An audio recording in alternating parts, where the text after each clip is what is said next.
Wendigo. Part 1. The stories. When I was a kid, my grandmother used to tell me stories about people who went into the forest and never came back. She made it sound like a fairy tale, but there was always something in her eyes that suggested otherwise. Something real beneath the scary words. "Don't go there," she'd say, pulling me close on cold winter evenings. "The forest takes people. There are wolves. There are bears. But worse than those, there is something else. Something old. Something hungry. The people who lived there before us, they had a name for it. Wendigo. The thing that hunts the hunter." I would laugh it off.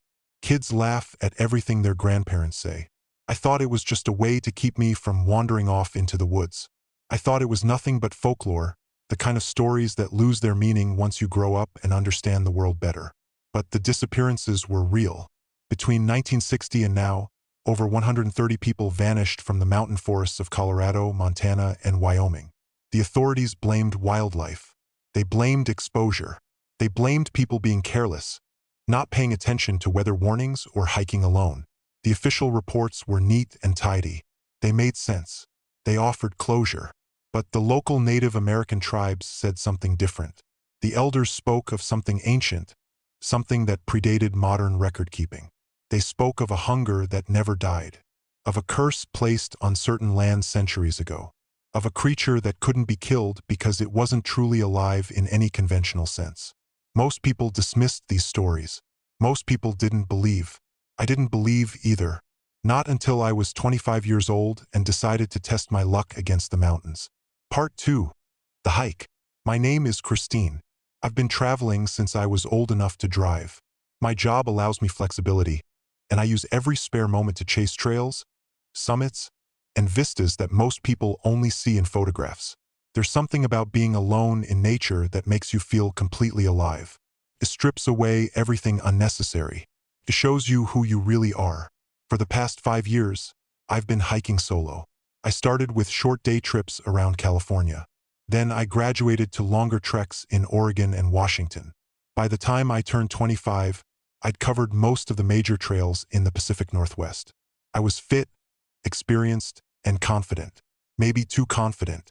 That October, I planned a 5-day expedition into the high country of northern Colorado. The area is known locally as the Black Mountains, though that's not the official name. It's a vast, largely untouched wilderness where cellular signals don't reach and few people venture. Most hikers stick to the well-marked trails near the tourist areas. But I wanted something different. I wanted real isolation.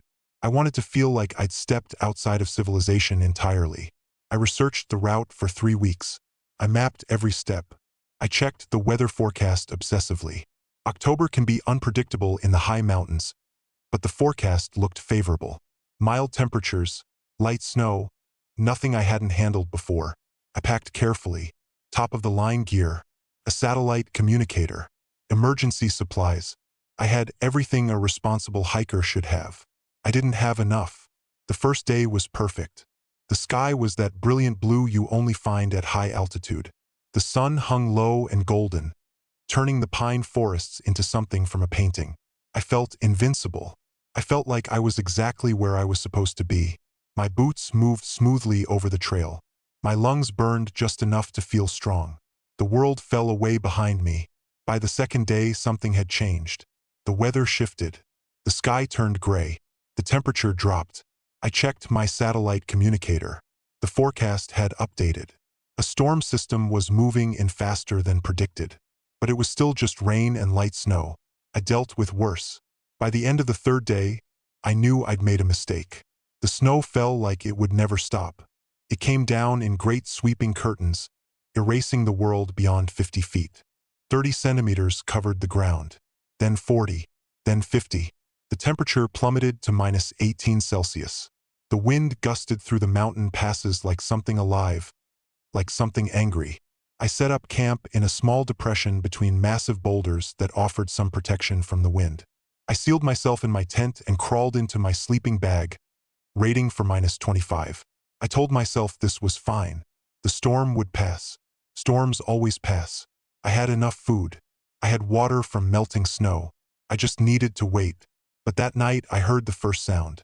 At first I thought it was the wind. That's what you always think when you hear something strange in the mountains at night. It's the wind. Everything is the wind. But this sound was different. It was constant. It was rhythmic. And it sounded like a voice. Not a human voice, but not an animal voice either. It was something in between. Something stretched and wrong. It rose and fell with an almost musical quality, but there was nothing musical about it. There was nothing comforting. It sounded like something was singing to itself in the darkness, and the song was about hunger. I lay still in my sleeping bag. I told myself it was my imagination. I told myself that fear and isolation were playing tricks on my mind. I told myself that if I just stayed calm and didn't move, the sound would go away. It didn't go away. It continued all through the night, moving around my tent, circling. Sometimes it was close. Sometimes it was distant, but it never stopped. And underneath the voice, I began to hear other sounds. Breathing. Heavy, labored breathing that didn't match anything in the normal animal kingdom. Scratching sounds. Movement through the snow. I didn't sleep that night. Part 3. The tracks. Morning came gray and cold. The snow had stopped, but the sky remained heavy. The world was muffled and white. I waited as long as I could before emerging from the tent. I needed to know what made those sounds. I packed quickly and efficiently. My hands shook slightly as I organized my gear, but I told myself it was just the cold. I told myself that hiking in daylight would put everything in perspective. Daylight makes the world reasonable. Daylight proves that monsters don't exist. I descended carefully, following the GPS trail I'd marked on the way up. The snow was deep and my pace was slower than planned. I was about an hour into the hike when I found the first track. It was impossible. At first, I convinced myself I was misinterpreting what I saw. It was a large track, roughly human-shaped, but wrong in every dimension. The foot was at least 40 centimeters long. The toes extended unusually far, and where each toe should have ended, there was a deep impression that could only be a claw. The stride length was enormous, nearly 2 meters between prints, and the depth of the tracks suggested something incredibly heavy, far heavier than any human. I knelt down and examined it closely. The track was fresh. The snow at the bottom was still loose and hadn't refrozen. This thing, whatever it was, had passed this way recently.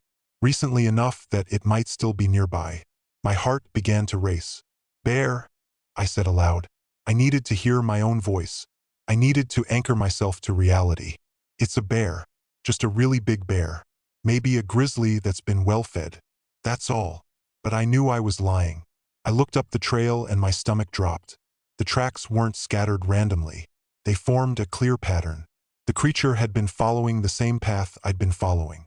It had been walking parallel to my position. It had been tracking my movement through the forest.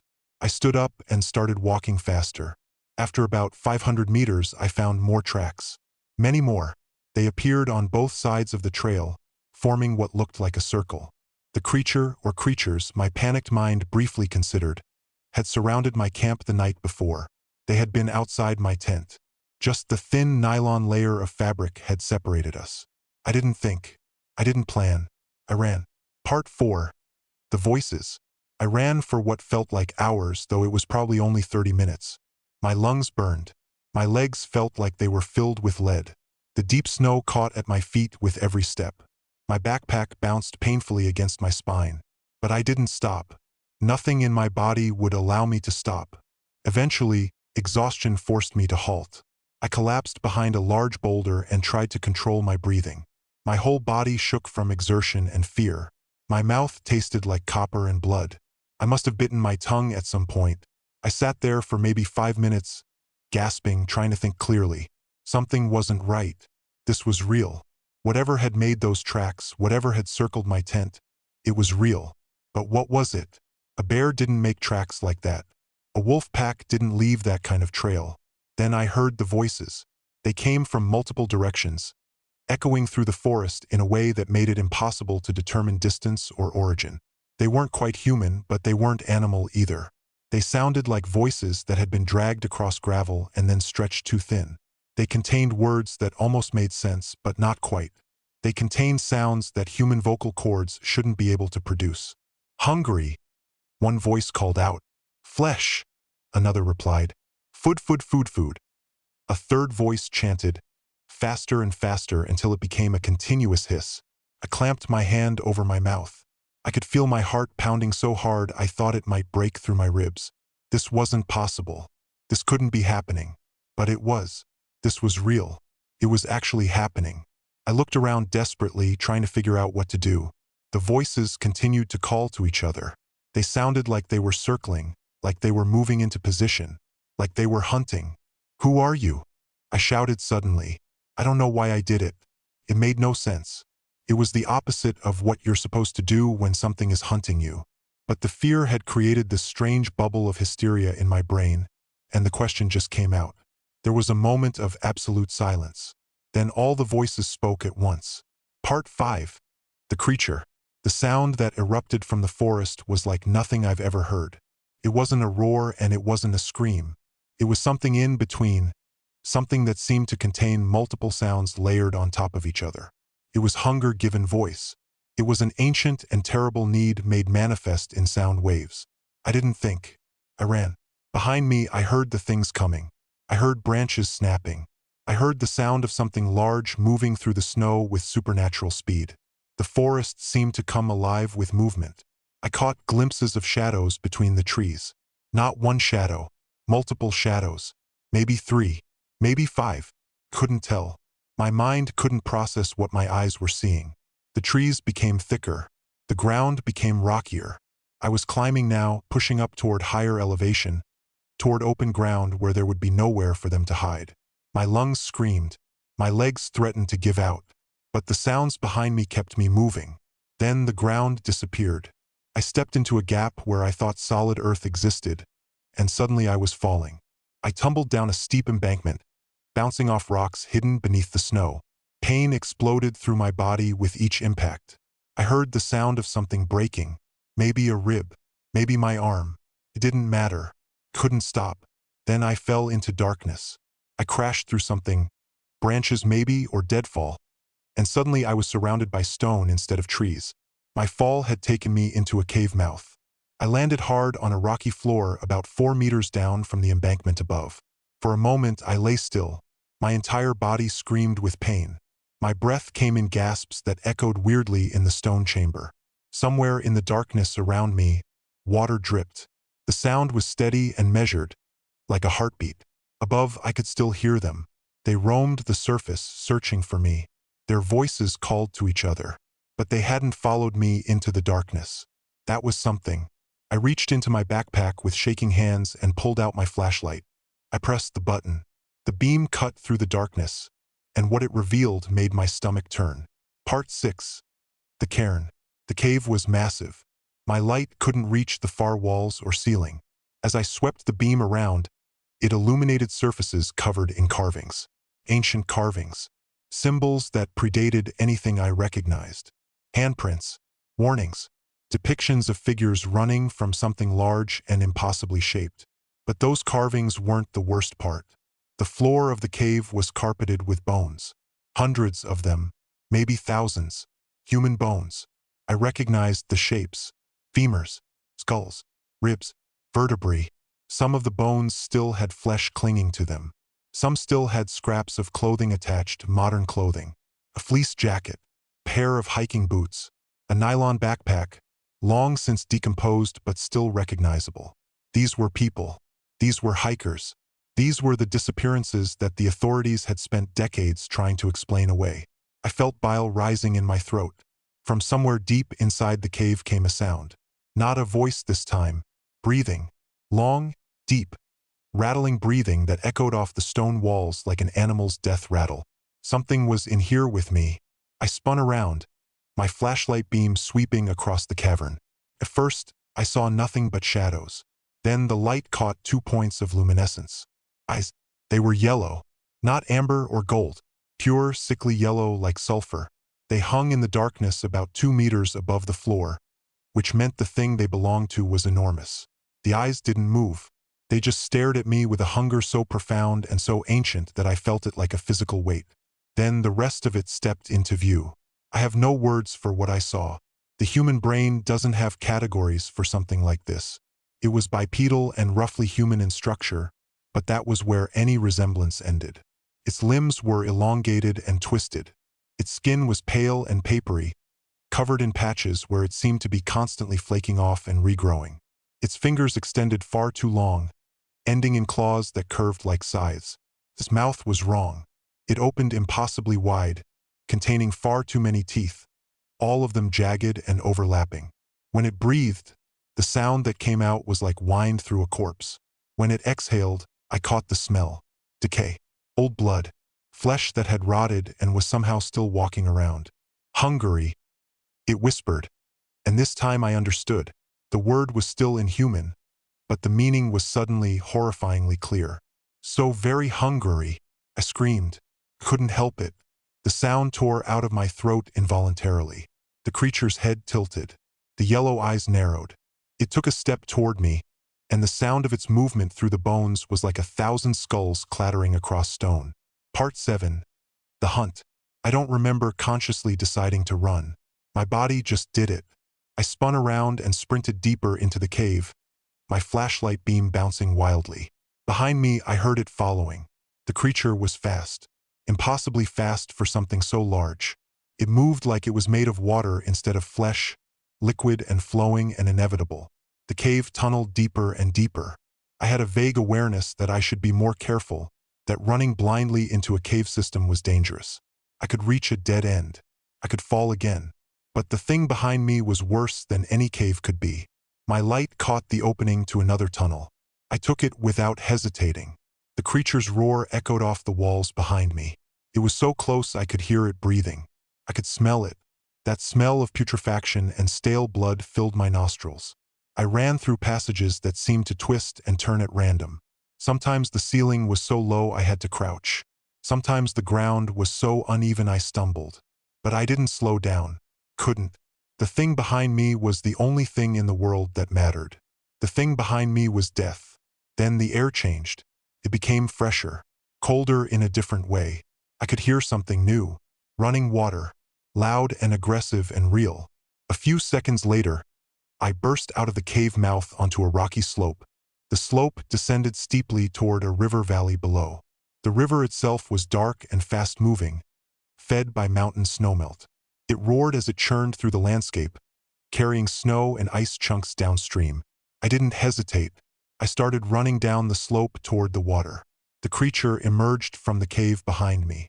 When it saw the river, it stopped. It actually stopped.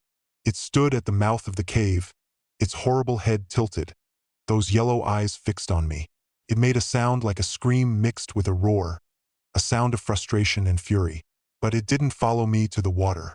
I ran down the slope and waded into the river. The cold was so intense it felt like burning. My muscles seized up. My breath came in sharp, painful gasps. The current was strong, pulling at my legs, threatening to sweep me downstream. I looked back. The creature stood on the bank, watching. Its jaw opened and closed. It took one step toward the water. Then it stopped. It was like there was an invisible line it wouldn't cross. It moved along the bank, following my position in the water, but it wouldn't enter the river itself. Part 8. Downstream. I stayed in the water for what felt like hours but was probably 30 or 40 minutes. The current carried me downstream and around a bend where the creature lost sight of me. Even though it couldn't follow, I was terrified it would find another way around. I kept moving. I let the river guide me. By the time I managed to drag myself out onto a sandbar, I was barely conscious. My entire body was numb. My lips were blue. I could barely feel my fingers or toes. Hypothermia was starting to set in. I was dying and I knew it, but I was alive. I had escaped. I collapsed on the sand and lay there, gasping and shaking. That's where the search and rescue team found me. They told me later that a ranger spotted something on the sandbar during a routine patrol flight. They'd been investigating reports of an overdue hiker. They found me unconscious and barely breathing. They flew me to St. Luke's Hospital in Denver, where I spent 3 weeks in recovery. The doctors said I was lucky. Lucky to survive the exposure. Lucky to survive the hypothermia. Lucky that my body hadn't completely shut down before I was found. Lucky. Part 9. The interrogation. When I was stable enough to talk, the police came. There was a detective named Narration and a ranger named Michael Hartley. They sat in uncomfortable plastic chairs across from my hospital bed and asked me questions for hours. Where were you hiking? What route were you taking? Did you see any wildlife? Did you encounter any other hikers? How did you end up in the river? I told them everything. I told them about the camp, about the sounds, about the tracks, about the cave and the bones and the creature. I watched their faces carefully. I saw disbelief. I saw pity. I saw the look people get when they think someone has had a mental breakdown. The cold can do strange things to the mind, Detective Chun said gently. Exposure, fear, isolation. These can create very vivid hallucinations. It's not uncommon in wilderness survival situations. I know what I saw, I said. My voice was hoarse from not using it. I know what I experienced. I'm not crazy. The ranger looked at me longer than the detective did. There was something different in his expression, something that suggested he might believe me. But then he looked away, and the moment passed. They found no cave. They searched the area where I'd been camping. They brought in search dogs and helicopters. They found my abandoned campsite. They found the tracks I'd mentioned. But the police interpreted them as bear tracks, probably a grizzly that had been tagged and tracked by wildlife management. The cave, they said, didn't exist. These mountains are complex, Detective Chin told me. When you're in them alone, especially in a survival situation, it's easy to misremember details, easy to confuse features, easy to create narratives that make sense of irrational events. I didn't argue. What was the point? I knew what I'd seen, but I also knew that telling the truth would only result in psychiatric evaluation. So I accepted their version of events. I let them believe that I'd been lost and experienced a psychological break. But then something happened that changed everything. Part 10. The visit. 3 days before I was scheduled to be discharged, Officer Michael Hartley came to see me alone. No detective. No official escort. Just him. He pulled the chair close to the bed and sat down. He looked around to make sure we were alone. Then he started talking. My grandmother was Northern Arapaho, he said. She grew up in these mountains. Her people have known about this thing for centuries. They have stories, old stories, stories about a hunger that can't be satisfied, stories about something that eats the mountains. They call it Hidouyu, the people eater. I stared at him. It's real, he continued. It's as real as the rocks and the trees. And my grandmother told me something that's been passed down through generations. She told me that the river is sacred, the fast water. It won't let the creature cross. It's a boundary, a line it can't breach. What is it? I asked. Where did it come from? A long time ago, there was a winter that lasted longer than it should have, Hartley said. My people were starving. Some of them turned to cannibalism. My ancestors learned that eating human flesh kept you alive, but it did something else too. Changed you. It made you need it. It made you hunger for it in a way that normal food could never satisfy. The creature in that cave, it's what happens when that hunger doesn't die. When it lasts for centuries. When it becomes eternal. He reached into his pocket and pulled out an object carved from dark stone. It was about the size of my palm, and it depicted something vaguely human but with features that were exaggerated and wrong. Claws, teeth, hunger. This was my grandmother's, he said. He pressed it into my hand. She told me to give it to someone who survived the encounter. Someone who should have been killed but wasn't. She said it would protect you. She said her ancestors carved these symbols long ago to ward off the creature, to keep its attention away. She said they work. How do they work? I asked. I don't know, Hartley admitted. I don't think anyone really does. They just do. My family has carried them for generations. We live safe in these mountains. The creature doesn't bother us. Part 11. The recovery. I was discharged from the hospital on a cold November morning. The doctors cleared me physically, though they suggested I see a psychiatrist. I declined. I knew what I needed, and it wasn't therapy. It was distance. It was distance between me and those mountains. I wore Michael Hartley's carving every day. It hung around my neck on a leather cord, hidden beneath my shirts. It became part of me. Sometimes I would touch it when I was alone, just to make sure it was still there. For weeks after I got home, I couldn't sleep properly. I'd wake up in the middle of the night in a panic, drenched in sweat, convinced that I could hear those voices in the darkness. Hungry. Flesh. They followed me from the mountains to my apartment in Denver. They were in my dreams. They were in the shadows. I gave interviews to a few journalists. They wrote articles about me. The crazy hiker who got lost in the mountains and hallucinated a monster. The woman who survived despite making poor decisions. None of them believed me. None of them wanted to believe me. But I knew the truth. And I knew that truth continued to exist whether people believed it or not. Part 12. The real story. The missing people in the Colorado mountains aren't random. I've done research. I've studied the cases. The disappearances cluster in certain areas.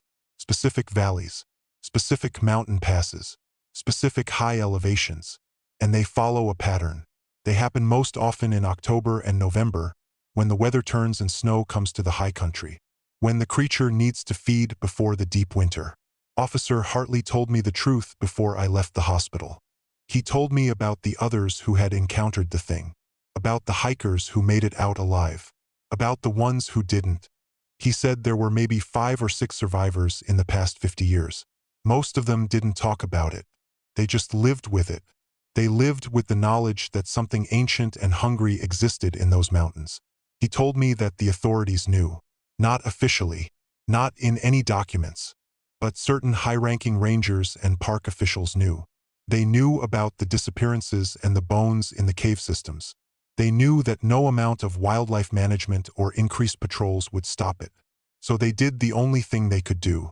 They added those particular areas to the list of places tourists shouldn't venture. They increased restrictions. They closed certain trails. They discouraged solo hiking in specific regions. They didn't do it because of bears or weather. They did it because of Hidouyu, the people leader. Part 13. Warnings. I often wonder what would have happened if I had believed the old stories. If I had taken my grandmother's warnings seriously. If I had understood that some places in this world aren't meant for humans. Some places should be left alone. I'm writing this now because I believe people should know. I believe that if you venture into those mountains, you should know what might be out there. You should know that the missing person cases aren't always about bears or hypothermia or bad luck. Sometimes they're about something else. Something that has been waiting in caves for centuries. Something that hungers. I don't hike alone anymore. I don't go into the high country in October or November. I stay out of northern Colorado. I stay out of the places where the disappearances happen. But I can still feel it sometimes. I can still feel that hunger. It's like it has tasted me and now it knows where I am. It's like it's patient and eternal and waiting for me to make a mistake. I wear Michael Hartley's carving every day. I never remove it. Not to shower. Not to sleep. Never. Because as long as I have it, I'm protected. As long as I have it, I'm marked as someone who survived once. Someone who belongs to the river. Someone who should have been food but wasn't. Part 14. The warning. If you're thinking about hiking in the Colorado mountains, especially in the high country, especially in the fall, I have advice for you. Go with someone else. Go in large groups. Stay on marked trails. Don't venture into caves.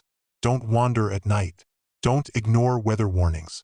And if you're out there and you hear voices that sound wrong, if you see tracks that don't match anything in the field guides, if you feel like something is watching you from between the trees, get to water immediately. Find a river. Find a stream. Find running water if you can. The creature can't cross moving water. That's what Michael told me. That's what his grandmother knew. That's what my ancestors must have learned the hard way. The water is a boundary. The water is sacred. The water will keep you safe. But only if you reach it. Epilogue. I'm 26 now. I survived an encounter with something that kills approximately 5 to 10 people every year in the American mountains. I survived because I was lucky, because I was fast, because I had a grandmother who tried to teach me something, even if I didn't listen. The bones in that cave are still there. The creature is still there. Still hungry. Michael Hartley gave me the name of a woman who survived an encounter in Montana in 1998. I've been in contact with her.